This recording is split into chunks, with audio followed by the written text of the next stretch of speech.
Everybody, hope everyone is fine and doing well. In today's lecture, I'm going to tell you about clause. Clause क्या होता है आखिर असल में हम क्या करते हैं आज तक हम ये समझ रहे थे कि clause is a sentence but that was wrong. Clause is part of a sentence. ठीक है, क्लॉज एक सेंटेंस का पार्ट होता है ना कि ये सेंटेंस होता है. ठीक है. अभी तक हम देख रहे हैं कि सब जो क्लॉज है क्लॉज भी मीनिंगफुल होता है. ऐसा नहीं है कि इसमें मीनिंग नहीं है, मीनिंगफुल होता है. क्यों होता है? Because it has subject and verb. जैसे हम कहेंगे he loves, this is a clause. दूसरी एग्जांपल मैंने लिखी है I remember what you said yesterday. देखो यहाँ पे ये जो आई रिमेंबर है ये अपने अंदर एक क्लॉज है, कंप्लीट है. What you said yesterday this is also a clause, अपने अंदर ये कंप्लीट है. ठीक है. तो इसी तरह से इसमें सब्जेक्ट भी होगा, वो भी होगा. ठीक है. लेकिन this is a part of sentence, not sentence. Sentence नहीं होता, सेंटेंस का पार्ट होता है. ठीक है. Then we have types of clause. Sorry, this is types of clause. Okay, not typed. Types of clause. We have independent clause and dependent clause. Okay, independent clause, this is main clause. Okay, it expresses a complete thought. इसके अंदर जो meaning होगी, पूरी meaning होगी, ये independent है, अपने अंदर बिल्कुल कंप्लीट होता है.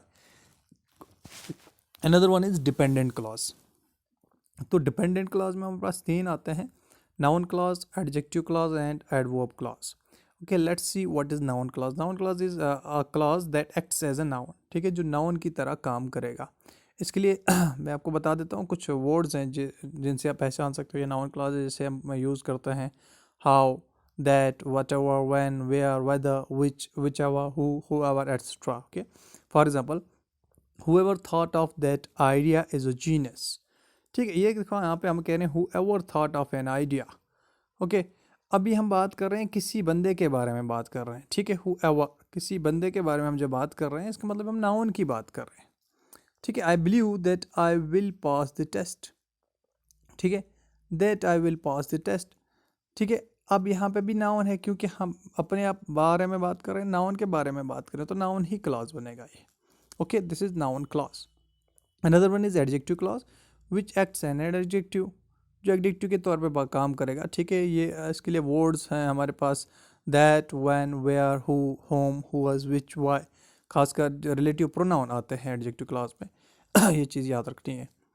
बात करेंगे हम इसकी एग्जांपल अगर हम ले लें. ठीक है, जो भी क्लॉज आपका एक्ट करेगा एडजेक्टिव के तौर पे वो आपका एडजेक्टिव क्लॉज होगा. जैसे हम the art class that Lucas takes focuses on design. ठीक है, वो आर्ट क्लास, लेकिन कौन सी art class? That Lucas take, वो जो लुकास लेता है, that Lucas takes. Okay, that लगा दिया बीच में रिलेटिव प्रोनाउन. ठीक है, लेकिन अब हम ये किसी खास के बारे में बात करें. ठीक है, किसी की सिफत दिखा रहे हैं. ठीक है, तो उसमें क्या है? That is adjective clause.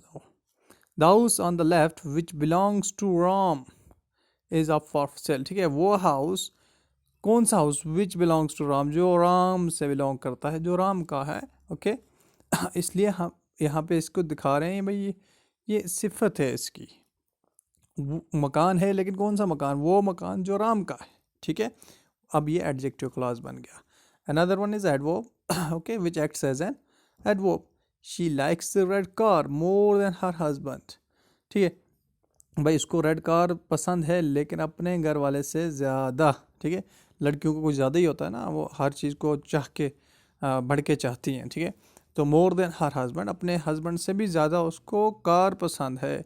इसका more than her husband is adverb clause. Whether you like और not you have to go. ठीक है, आपको पसंद हो या ना हो लेकिन आपको जाना है. Weather you like. ठीक है, ये आपका adverb clause because it modifies. Okay, next one, we left for the airport as soon as the taxi arrived. We left for the airport as soon as this taxi arrived. As soon as आपका adverb clause है because we left for the airport.